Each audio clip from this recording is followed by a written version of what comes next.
We continue our coverage on the FBI's unprecedented raid on former President Donald Trump's Florida home, Mar-a-Lago. No former president has been raided in the 114-year history of the FBI. So it's been a historic week, and a lot of questions remain about the precedent and the legal basis behind this raid, but also how it was conducted. President Trump releasing a statement today saying that he, or the FBI, would not let anyone, including his lawyers, anywhere near the raid. Quote, everyone was asked to leave the premises. They wanted to be left alone without any witnesses to see what they were doing, taking or hopefully not planting. Why did they strongly insist on having nobody watch them? Everybody out. Obama and Clinton were never raided. Big disputes, despite big disputes. And you know, today there are calls for an investigation into the raid itself coming from a lot of congressional leaders. Missouri Senator Josh Hawley tweeting this: at a minimum, Garland must resign or be impeached. The search warrant must be published. Christopher Wray must be removed and the FBI reformed top to bottom. Well, joining us now to discuss this a bit further is Newsmax contributor Michael Grimm, who also spent more than a decade as an FBI agent, a former New York congressman and retired Marine Corps also among his distinguished CV here. So good to have you in today with us, Michael. I know you have some thoughts on this. First off, you've been involved in plenty of raids in the past. What's your reaction to what we know and what we don't know? Well, first of all, good afternoon. And my initial reaction was I was shocked.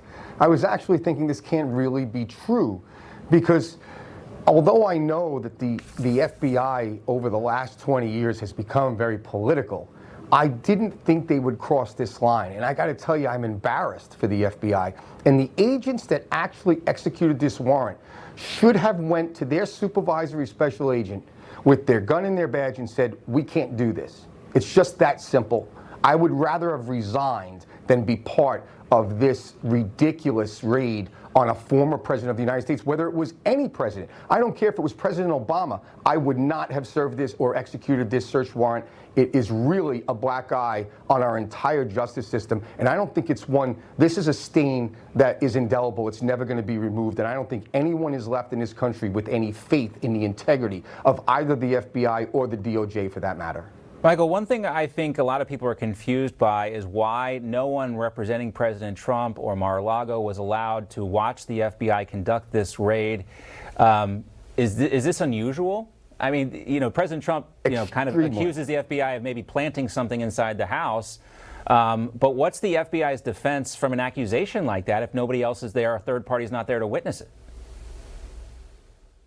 Literally, as soon as I heard that the lawyers for Trump were not allowed in, they were left outside for 6 hours in the sun, the very first thing that came to my mind was that just can't be true, because I've served and executed many search warrants as an FBI agent. And I got to tell you, when the person is home, we just secure them in an area for safety reasons, right? To make sure that they can't grab a weapon or try to hurt an agent. But when there was a lawyer, we always asked the lawyer to come in, and we always asked the family member to stay in the house exactly for the reason that you just mentioned, so that no one can say we stole anything or planted anything. So the fact that they didn't allow anyone in is a breach of their protocol. It makes absolutely no sense, because it doesn't protect the FBI or the agents executing that search warrant. So it really begs the question, what were they up to? I have never seen anything like this, and I don't think we would ever see anything like this again. I hope this leads to a complete overhaul of the FBI, because it's just, none of this makes sense, none of it adds up. And Michael, I don't think we can overstate this enough. This is not some drug dealer we're talking about. This is the former president of the United States. So you would want to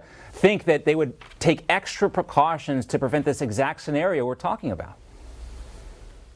No, that's exactly the point. What should have happened here, first of all, is the DOJ policies, whenever you're dealing with a warrant or anything like this, is to use the least invasive methods. They could have just subpoenaed these documents. The other thing is, I wonder who swore out this warrant. Who's the affiant that said that they saw these documents in that house?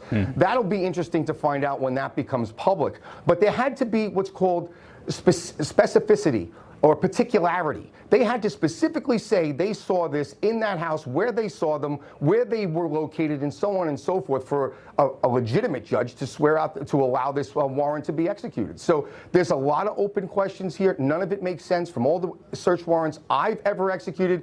If the people were home, yes, we watched them so they couldn't just walk freely, but they were there while we were, serving the warrant. And certainly if a lawyer is present, we allow them to watch what we are taking, and we very clearly make sure that everyone knows what we're taking from the home, and we leave a receipt there in the lawyer's hand usually when we're leaving. Real quickly, just about 30 seconds, but just want to get your quick reaction. They took Pennsylvania Congressman Scott Perry's phone a day after the raid at Mar-a-Lago. You say this is something that's unusual, and under the Constitution, you're very curious on how they were able to do that. Exactly. I don't understand how they're getting around the speech and debate clause of the Constitution. So this is a sitting congressman, which means he is interacting with other members of Congress and his staff about official United States Congress business on that phone. They're not supposed to be able to look at that. The other thing is someone had to be able, again, swear out this warrant. I'm assuming they had to get to a staffer. Who else would know what's exactly on this member of Congress's phone? And they would have needed that specificity or particularity to get this warrant. So again, something here doesn't add up. They're able to get warrants that in my lifetime, and certainly as an FBI agent, I never would have imagined they could have gotten. These are not, like you said, drug dealers. These are members of Congress and a former president of the United States. There's a lot to be answered for here, and the FBI protocols are simply not adding up. J.P. Morgan's CEO is warning that an economic hurricane is coming. Are you preparing? If you don't do anything, your 401k could be a 201k, and that is not good. So call our trusted friends at Lear Capital. For 25 years, Lear has helped investors own gold to protect against market chaos. It's a good thing. They can help you too. Get your information and up to $15,000 in bonus IRA gold. Just call this number, 800-880-4300. That's 800-880-4300.